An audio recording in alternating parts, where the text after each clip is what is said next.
Mais ça, et puis c'est comme si l'Esprit m'a signalé, tu n'aurais pas dû dire ça. Ce n'était pas le moment. Même si ce que tu dis est vrai, les âmes sont trop blessées pour que tu le dises maintenant. Le problème n'est pas la vérité, c'est à quel moment. Et c'est là qu'intervient la notion de la patience. Une vérité dite quand l'âme n'est pas prête à la recevoir, ça fait plus de blessures que ça ne construit. Donc dire la vérité à un moment inapproprié, ça ne produit pas la vérité. Ça ne produit pas le fruit de l'esprit. Ça produit de la colère, ça produit de la frustration. Donc ce n'est pas une affaire que ce que j'ai dit est vrai ou est faux. C'est est-ce que c'était le temps approprié? Est-ce que c'était le temps approprié? Amen. Donc j'ai raté le temps approprié. Vous savez, c'est comme ça la vie chrétienne. On avance, on apprend. Et donc c'est pourquoi je bénis mes amis. Parce que si on ne t'attaque pas. En fait, même d'habitude, chaque fois que je finis de prêcher, l'apôtre Paul dit, je traite durement mon corps. De peur qu'après avoir prêché, je ne sois même rejeté. C'est-à-dire, il y a un travail d'introspection et de demander au Saint-Esprit, que penses-tu de ce que j'ai dit de ta part? Et puis l'Esprit va te dire, ici, là, tu aurais pu mieux faire, là, tu n'aurais pas dû dire ça, c'est comme ça. Vous devez apprendre à marcher en vous trompant. Ce n'est pas pour ça qu'il faut arrêter de marcher. Ok? Mais quand tu t'es trompé, permets à ce qu'on te le dise. Et des fois, on va te le dire doucement, d'autres fois, on va te le dire en t'insultant. On m'a dit en m'insultant, ok? Donc, je rends grâce à Dieu pour les injures, parce que ça m'aide. Alléluia. Donc, je ne suis pas fâché.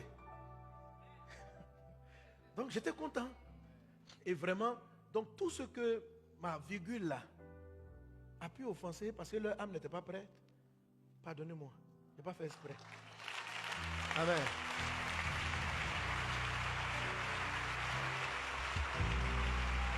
Donc, le temps est difficile parce qu'on s'emporte.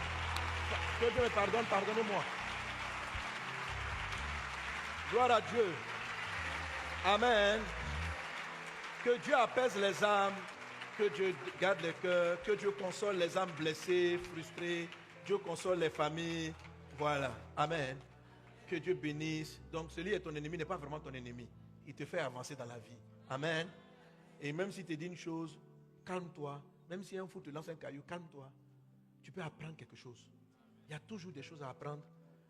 Quand un sage te jette un caillou, qu'un fou te jette un caillou, qu'il est tort, qu'il n'est pas, peu importe. Apprends. Et puis construis-toi. Et puis avance. Et puis bâtis pour Dieu. Que Dieu vous bénisse abondamment. Que la grâce et la paix du Seigneur soient avec vous.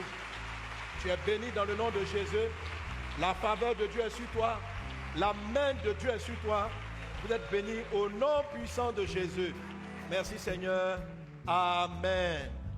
Donc, bien voisin, ne sois plus emporté. Et ce mois, le boost qu'on va prendre à partir de le boost de ce mois va traiter de là.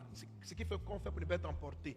Comment on développe l'esprit pour ne pas être emporté par la colère ou par la tristesse. Merci Saint-Esprit, merci pour ta grâce. Merci pour cette parole que tu nous donnes. À toi l'honneur, la gloire, la louange au siècle des siècles. Produis ton fruit dans nos vies. Au nom de Jésus. Amen. Donc sur les 7, on en a fait des